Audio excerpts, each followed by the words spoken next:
उनके आने के बाद का आक्रोश है वो और ज्यादा लोरे ले रहा है। और मैं प्रशांत किशोर से एक ही बात कह रहा हूं कि हमें मृत्यु दंड दिलवाना है आरोपी पुलिसकर्मियों को और हत्या की जिम्मेवार सरकार को गति से हटाना है। अब सम्राट चौधरी सरकार के खिलाफ, भारतीय जनता पार्टी सरकार के खिलाफ जो गुस्सा है, निश्चित रूप से वो गुस्सा यहाँ के लोगों में दिख रहा है। और यहाँ जो मौजूद लोग हैं हम उनसे बात करते हैं। कई लोग हैं यहाँ पर। रामेश्वर प्रसाद। रामेश्वर प्रसाद जी, आप कहाँ से आए? बबुरा से आए। कहाँ से? कहाँ है ये आपको कोइलवर से 23 किलोमीटर से ये कोइलवर से बबुरा से क्या क्यों आए हैं, क्या मांग? इसलिए कि हमारे पास समाज में खड़ा होकर जो लड़ने वाला व्यक्ति हमारे क्षेत्र का था, हमारे बीच का था, वो मांग करते रह गया सरकार से कि सरकार उचित व्यवस्था करे, को मिटाना है। क्या नाम है? राजन द्विवेदी। राजन द्विवेदी जी कहाँ से? मोतिहारी से है। मोतिहारी से आए जी? क्यों आए हैं, क्या मकसद? एकजुटता दिखानी है। भरत तिवारी भ्रष्ट सरकार को उखाड़ने के लिए एकजुट और भरत तिवारी के परिवार के साथ सभ्यता व्यक्त करने आए हैं, उनके साथ रहने आए हैं। यहाँ जो दुख सुख में हम लोग साथ यहाँ रहेंगे और पूरे बिहार से जन सुराज के साथ सारे युवा भ्रष्टाचार को मिटाने यहाँ संकल्प लेने आए हैं। हम लोग यहाँ संकल्प लेने आए हैं कि पूरे बिहार से बिगड़ी हुई व्यवस्था को उखाड़ फेंकेंगे। क्या नाम है आपका? गौतम राणा। गौतम जी, आप कहाँ से हैं? फिरों से है, कोयल गाँव से जी। क्यों यहाँ आए हैं, क्या मकसद? यहाँ से मकसद है कि भरत तिवारी को न्याय मिलना चाहिए, सम्राट चौधरी को इस्तीफा देना चाहिए। सम्राट चौधरी को इस्तीफा देना चाहिए? बिल्कुल सर। क्यों? क्योंकि सर जब रक्षक ही भक्षक बन जाएगा तो क्या होगा? ये आप दोषी पुलिसकर्मियों पर कार्रवाई की मांग करते हैं कि सम्राट चौधरी को हटाने की मांग करते हैं? सर, दोषी पुलिसकर्मियों की कार्रवाई भी होनी चाहिए और सम्राट चौधरी को इस्तीफा देना चाहिए, क्योंकि वो तो बैठे हुए हैं ना, उनको देखना चाहिए ना कि मेरा पुलिसकर्मी क्या कर रहा है, क्योंकि गृह मंत्रालय में उन्हीं के हाथ में है, सारा उन्हीं पर अधिकार है ना। उनको जिम्मेवारी लेते हुए इस्तीफा देना चाहिए। बिल्कुल। तो देखिए, यहाँ पर कई सारे लोग हैं जो बिहार के विभिन्न हिस्सों से आए हैं। कोई ऐसा भी है जो बिहार से बाहर से आया है, आसपास के जिलों से? बलिया से। देखिए, बागी बलिया से रविंद्र मिश्रा अमर उजाला के वरिष्ठ पत्रकार हैं। हाँ।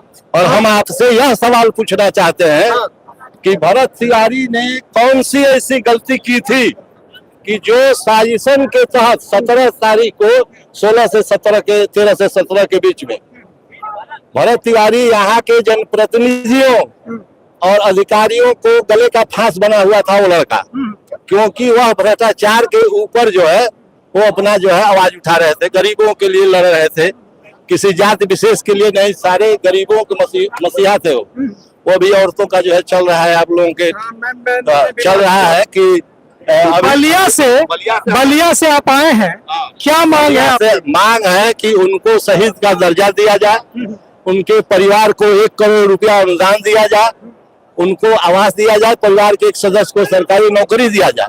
एक ही देश में दो तरह की कानून क्यों है? नक्सल क्षेत्र में, बस्तर जिले में नक्सलियों को आत्मसमर्पण करा करके 25 से 50 लाख रुपया दिया जा रहा है, सरकारी नौकरी दी जा रही है, उसको आवास दिया जा रहा है और इनकाउंटर नहीं किया जा रहा है, जबकि 50 हत्या हैं वो लोग किए हैं। भरत तिवारी के ऊपर 151 का मुकदमा दर्ज नहीं था। और आपके चैनल के माध्यम से यह हम पूछना चाहते हैं कि जो 5 पुलिसकर्मियों पर कल FIR हुआ है वो लोग कहाँ हैं? कहाँ है? बड़ा सवाल। ये जो सवाल पूछ रहे हैं बलिया से आए अपने साथी कि जिन पुलिसकर्मियों पर FIR हुआ है, यहाँ के मीडिया कर्मियों से पूछ रहा हूँ कि आपके ऊपर 151 का मुकदमा दर्ज होता है तो पुलिस आपका घर खोलना चालू कर देती है, कि अब तक गिरफ्तारी क्यों नहीं हुई? ये जो पूछ रहे हैं कि जिन पुलिसकर्मियों पर जिन पुलिसकर्मियों पर एफआईआर दर्ज हुई उनकी गिरफ्तारी क्यों नहीं? अभी तक ले वो कहाँ है हम लोग पूछ रहे हैं। बलिया से हैं, जनपद बलिया से। अभी बलिया से हैं? बलिया से, मैं भी बलिया से आया हूँ। अभी मैं पूछ रहा हूँ जो अभी तक ले वो कहाँ छुपाए गए हैं। मैंने मुख्यमंत्री के आवास में है, उनके घर है, कहाँ है? जनपद में, किसी जनपद में छुपाए गए होंगे ना बिहार में, कि बिहार छोड़कर वो भगाए गए हैं। ये मुझे सरकार जवाब दे। तो और हमारे साथी आप कहाँ से हैं? बक्सर के चौसा से। बक्सर के चौसा से। ये जो सवाल उठा रहे हैं, ये जो सवाल उठा रहे हैं कि जिन पुलिसकर्मियों पर एफआईआर हुई है वो पुलिसकर्मी कहाँ है, अब तक उनकी गिरफ्तारी क्यों? तो पहले छोड़ दीजिए, मैं कहना चाहता हूं कि किस संविधान के पन्ने पे ये लिखा हुआ है कि सरेंडर करने वालों को एनकाउंटर किया जाता है। कहाँ ये भ्रष्ट सरकार, इससे जवाब देना चाहिए। सम्राट चौधरी जी से मैं ये पूछना चाहता हूँ कि आपके संविधान के कहाँ के रहने वाले हैं? हम तो इधर का है, 2 घर है। कहाँ, कितनी दूर पर गाँव है आपका? यहाँ से 5 किलोमीटर है। आप यहाँ क्या मांग लेकर आए? हम लोग का न्याय मांग है कि न्याय मिले। न्याय मांग है, न्याय मिले न्याय मिले। जी। दोषी पुलिसकर्मियों पर एक्शन चाहते हैं, क्या चाहते हैं? दोषी पुलिसकर्मी पर एक्शन चाहते हैं, सख्त से सख्त कार्रवाई हो, उसको सजा मिले। सजा मिले। हाँ जी। यह न्याय नहीं अत्याचार है। क्या नाम है आपका? मेरा नाम मनोरंजन सिंह है। कहाँ है? मैं बलिया जिला से आया हूँ। हाँ। और जब मैं प्रयागराज में था तो इस बात की खबर मुझे मिली, मुझे बहुत दुख हुआ। तो मैं भैया के लिए प्रयागराज से अकेले यहाँ पे आ रहा हूँ। प्रयागराज से? हाँ, प्रयागराज से आ रहा हूँ, बलिया जिला का रहने वाला हूँ। अभी कल मेरे भाई की सगाई थी, समय ना होने की वजह से मैं नहीं आ पाया भैया के कार्यक्रम में, लेकिन आज मैं मौजूद हूँ और आज मैं बहुत दुखी हूँ। सोशल मीडिया से लेकर हर एक प्लेटफॉर्म पे लड़ाई किया गया, बीजेपी के समर्थक में हम लोग उतरे, राजपूत हूं मैं, लेकिन जातिवाद की यहाँ कोई बात नहीं है। यहाँ पे जो कृत्य किया गया है यह अपमानजनक है, ये बर्दाश्त नहीं कर सकता है, कोई भी समाज इस चीज को बर्दाश्त नहीं करेगा। जो आदमी अपना हथियार डाल दे रहा है उसके साथ आप ऐसा अन्याय कर रहे हो, क्या होगा? हम लोगों जैसे नौजवान जब खड़े होंगे तो क्या कर लोगे? कब तक रोकोगे? गोलियां कम पड़ जाएगी, गोलियां कम पड़ जाएगी, हथियार कम पड़ जाएगी। हम बोल रहे हैं। आप कहाँ से हैं? आरा। आरा से। किस गांव से? आरा। क्या नाम है आपका? रितेश मिश्रा। रितेश मिश्रा जी, आप आरा से यहाँ आए हैं, आपकी क्या मांग है सर? हम देखिए सर, इतना ही कहना चाहेंगे आपसे कि सम्राट चौधरी बोले हैं पागल है, तो डॉक्टर का बयान क्यों नहीं आया? हम लोग भी पागल हैं। आखिर वो बाहर कैसे आया हॉस्पिटल से? अगर आप भी चाहते हैं तो पुलिस का फर्ज बनता है कि पकड़ के उसको अंदर कीजिए। मैंने तो अभी बात की जवैनिया गांव के विस्थापित महिलाओं से बात की मैंने, वो तो कह रही है कि उनके हमारे मसीहा थे, वो बिंद महिला, मल्लाह महिला, वो दलित महिला है, कह रही है कि हमारे लिए लड़ते थे, हमारे भगवान थे, और उनके खिलाफ बोलने वाले जीतन राम मांझी को चुनौती दी, कहा कि खबरदार जो हमारे भगवान, हमारे मसीहा को कुछ दिखाएंगे हम लोग, ये मांझी को और सम्राट चौधरी को दोनों को दिखाएंगे।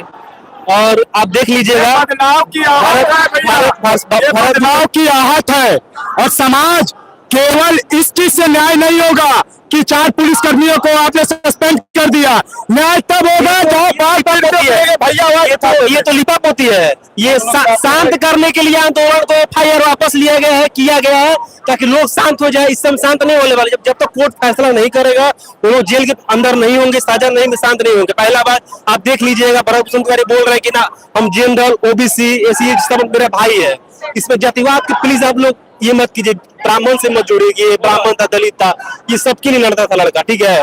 और इनकाउंटर होता भी है ना सर, तो कानून कहता है कि अगर किसी का आप इनकाउंटर करते हैं सेल्फ डिफेंस में, तो बहाना उन लोगों का, बहाना मिल गया है, हम गोली मार दिए, तो आप लाइव कैमरा पे इनकाउंटर कीजिए। उसका नियम है ये कि आप कैमरा ऑन करके, कैमरा बुलाकर ऑन करके उसको गोली मारिए आप। और 10 गोलियां बोल रहे चलाया है, कहाँ वीडियो है? वीडियो कहाँ है? वीडियो दिखाइए। और उसका फोन जब्त है और उसको मोबाइल कहाँ है? प्रशासन के पास, प्रशासन के पास 3-4 मीडिया को वापस आने के लिए, साक्ष्य मिटाने के लिए मोबाइल ले लिए लोग। मोबाइल 3-4 मीडिया जाके थाना में वापस आ गए। बोल ये भी बयान चाहिए कि क्यों मारा गया, एनकाउंटर क्यों किए, दोष क्या था उनके। अच्छा, दूसरा भगत सिंह भरत तिवारी है, ठीक है, जो 30 साल के एज में, 30 साल के एज में, सुन लीजिए, 30 साल के एज में बगल में जवैनिया गांव है, जिसका बाढ़ से कटाव हो रहा था, वहाँ उस गांव को इन्होंने गोद लिया है इतने कम उम्र में, और करप्शन के खिलाफ इन्होंने आवाज उठाया। और ये भ्रष्टाचारियों की सरकार है। ये चाहते हैं कि यहाँ भ्रष्टाचारी रहे, अच्छे लोग ना रहे। ये अपने लिए क्या किए हैं? सरकार से मैं ये पूछ रहा हूँ, प्रशासन से ये पूछ रहे हैं कि अपने लिए क्या कर रहे हैं? भरत तिवारी को शहीद का दर्जा मिलना चाहिए, मिलना चाहिए, भरत चौक होना चाहिए। कितने लोग यहाँ पर चाहते हैं कि भरत तिवारी को शहीद का दर्जा मिले?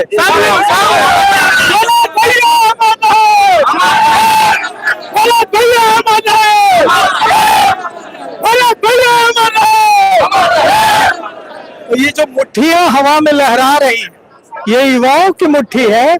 और ये हम लोग जिस धूप में खड़े हैं, इस धूप में कुछ मिनट खड़े होने से हालत पस्त होने लगती है, लेकिन इस धूप में ये युवा खड़े हैं।